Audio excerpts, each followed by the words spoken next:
Sementara itu, saudara, di Palu, Sulawesi Tengah, kondisi cuaca ekstrim juga terjadi. Dalam sepekan terakhir, suhu udara mencapai 36 derajat Celcius yang merupakan suhu terpanas di tahun 2019.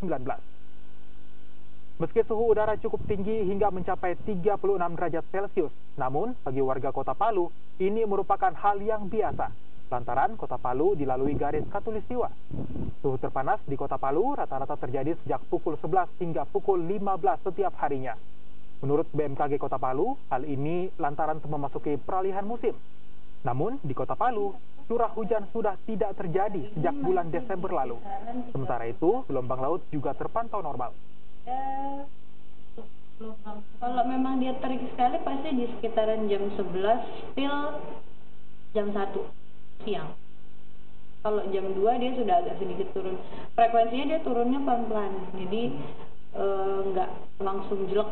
Kalau memang dia tiba-tiba jelek, pasti itu ada somethingnya. Jadi kayak misalkan tiba-tiba mau hujan, itu pasti suhunya agak sedikit turun. Pasti turun.